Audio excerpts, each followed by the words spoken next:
Hello, Susan. Hi. Thank you for being here. What would you like to talk about today? I'm having some difficulty managing my adult daughter who lives with us. She has depression.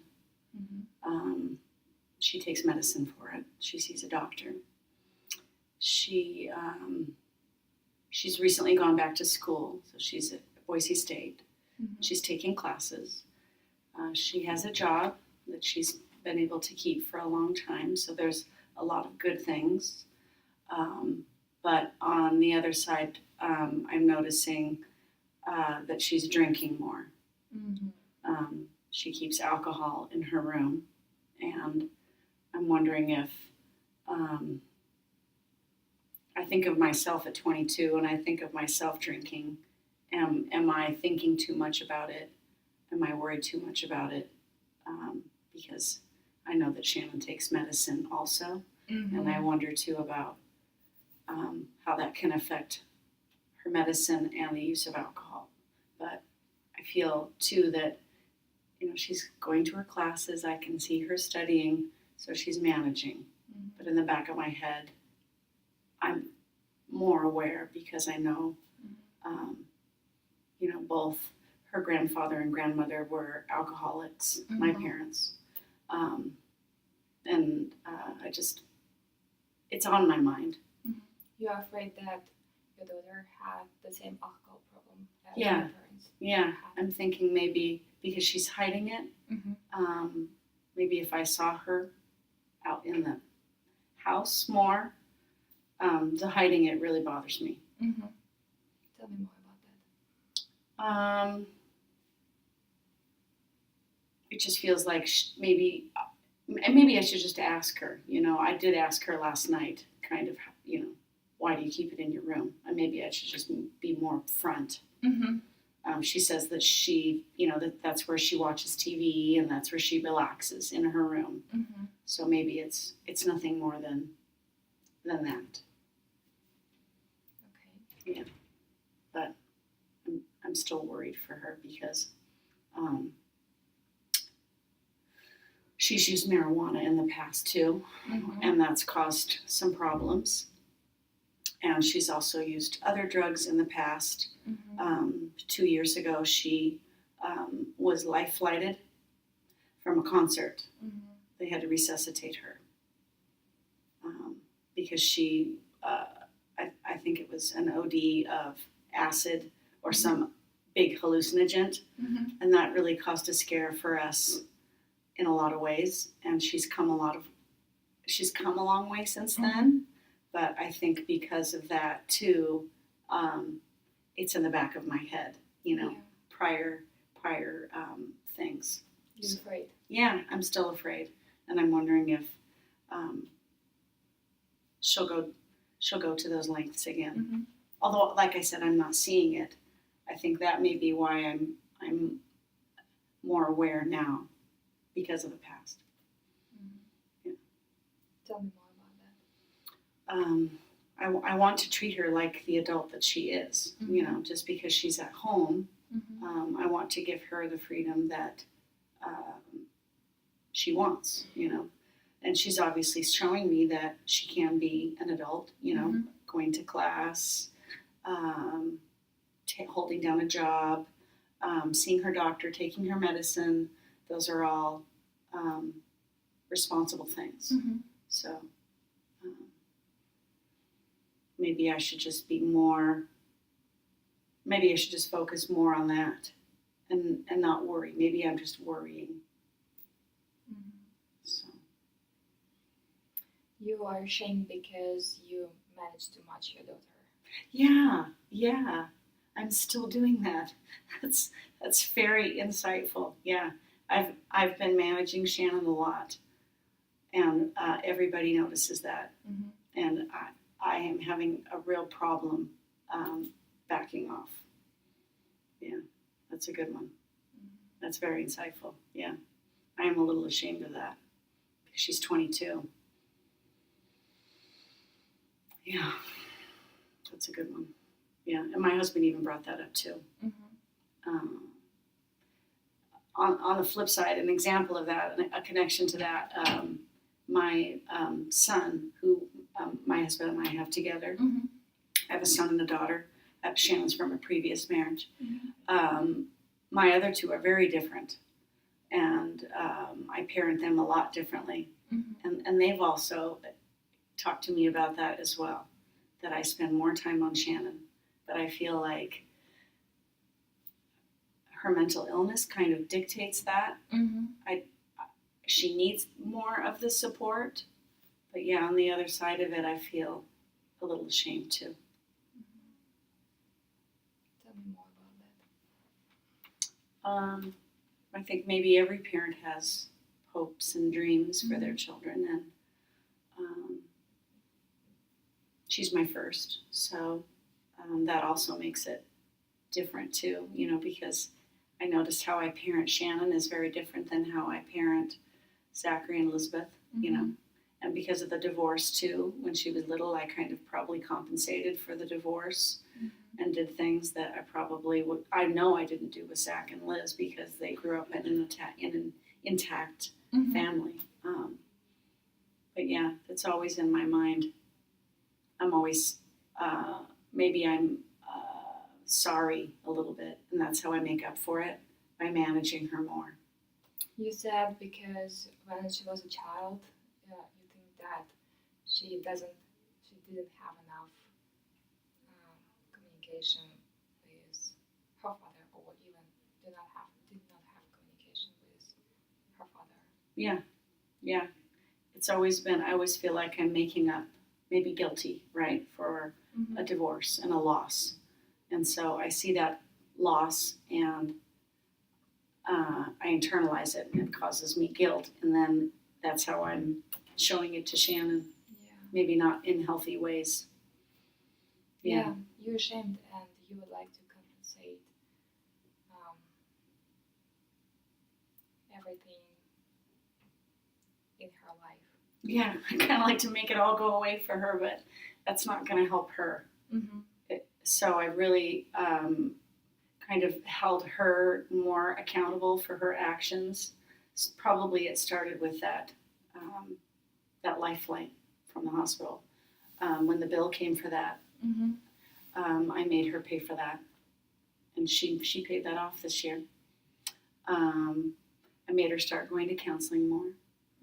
I made her start taking medicine. She wasn't taking medicine before, so that's good. I'd like to see her move out, but she's not indicating that she wants to move out. Mm-hmm. And at this point, it feels okay to have her live at the house still.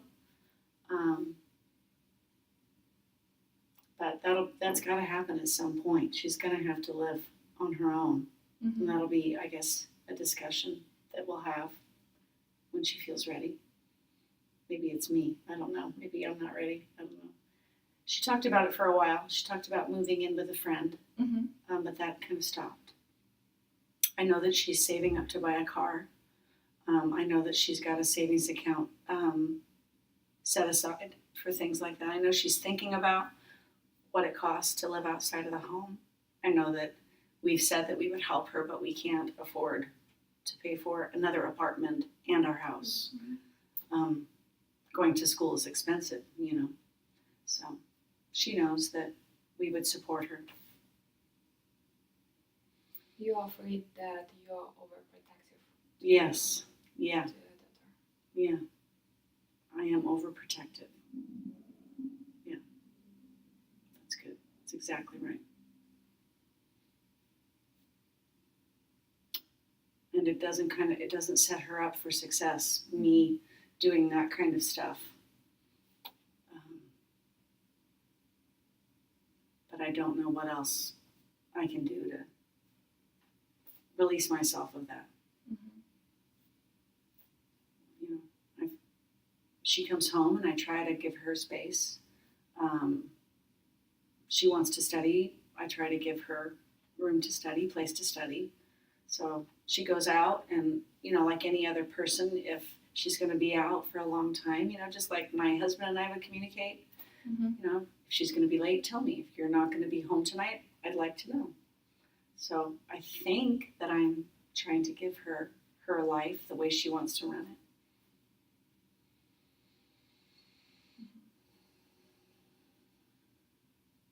Yeah, maybe I'm just still guilty. Tell me more about that.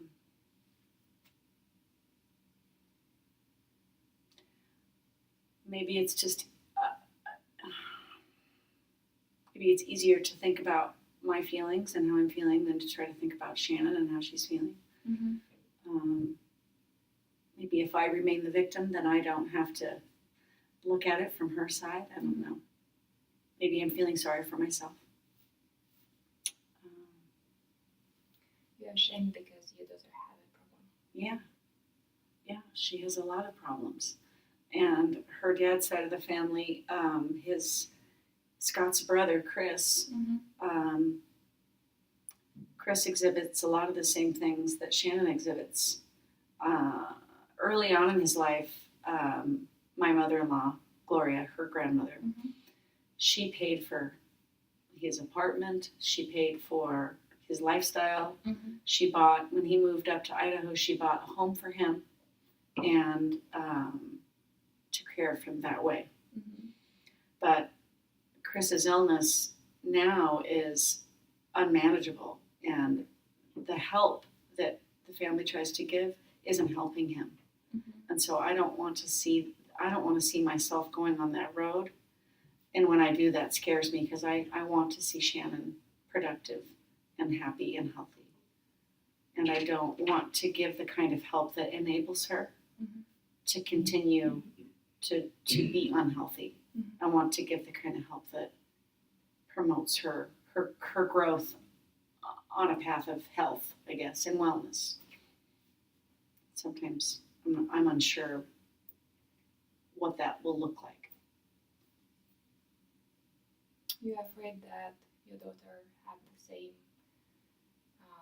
situation as the cousin of your husband. Yeah. Of your former husband. His brother. Yeah. And everybody has said that. Scott has said that.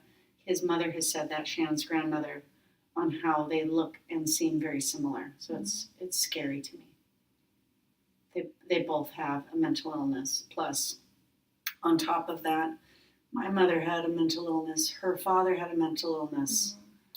Mm-hmm. Everybody wants to see their kids happy and healthy. Yeah, sure. It's easy to raise, Mm-hmm. It's hard to navigate that. I feel like I'm operating in the dark a lot. Mm-hmm. So, it's just the way she's always been. And I don't know. So the thing about the alcohol is just another, like, cog, like another aspect of that. And I wonder how much of that I'm supposed to manage as well. Mm-hmm. Yeah.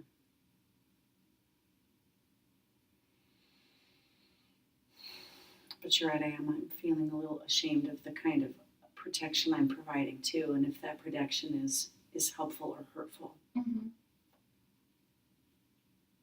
Yeah. Doctors have said before that even though she is chronologically one age, Mm-hmm. because of the divorce that she experienced, could be that emotionally she's not 22. Mm-hmm. When she went to counseling before, she's been to counseling at a lot of different stages to help with different things. And I remember the counselor at that time mentioned that, and that really made sense to me. And when I realized that, it helps mitigate some of the things that happen. It's meant for you because you feel a responsibility for her mental. Yes, that's another thing. I take ownership of that. I don't. Mhm. Yeah, and that's hard too. I know I shouldn't take ownership of her problems. They're hers, but because she's my daughter, it's hard. It's hard to set that boundary. Mm-hmm. She's living with us. It would be easier if obviously easier if she didn't have a mental illness. I think I just need to maybe educate myself a little bit. Mm-hmm. Maybe get some books, or maybe talk with a group of people. Mm-hmm. Maybe get into some group counseling, like a support group. I did that before when I was divorced. I really liked that. Because mental illness isn't really something that people talk about. Mm-hmm. So I could try that.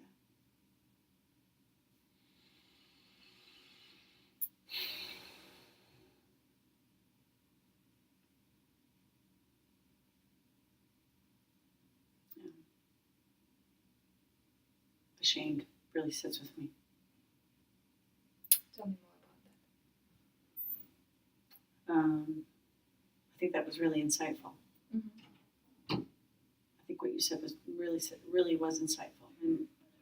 I'm overprotective, and I'm ashamed of the type of help that I've given Shannon. But I think I've also done things that have helped her. Mm-hmm. Yeah, I don't know really where to go from here, and I think I've said that maybe counseling, group counseling, talking to other people, reading would be helpful. Yeah, you said because you couldn't manage Yeah. the life of your daughter. Yeah. And it takes a toll on my husband and my other 2 kids too, Mm-hmm. who I want to spend time with and do things with and think about and put energy and time into. But she takes a lot of energy and time. Yeah. And my other 2 feel like they're doing really well. Mm-hmm. You know, my son's going to be he's a firefighter. Or he's at school to become a wildland firefighter. Mm-hmm. He did a semester at college, and that wasn't his thing. And then he went right on into that. And Elizabeth is going to go up to the College of Idaho in Caldwell, and she wants to pursue psychology. Mm-hmm. So, but just because they don't need that time doesn't mean I shouldn't provide that time too. Yeah. You're glad that your children support you. Mm-hmm. They see that. They know. Mm-hmm. Yeah. They understand. They've gotten better at understanding. Okay. Our session is over, and I would like to summarize the information which you shared with me today. Okay. We talk a lot about your daughter, Shannon, that you're worried that you couldn't manage the life situation of your daughter. You are really afraid that she can have the same problem as had the relatives of your husband, as Mm-hmm. well as your own relatives. And you would like to continue to work on the management of your self-perception about the life of your daughter, Mm-hmm. as well as to continue to support your daughter Yeah. as much as possible. Yeah. Okay, we will continue to work on that in the next session. Thank you for being here. Thank you. Okay.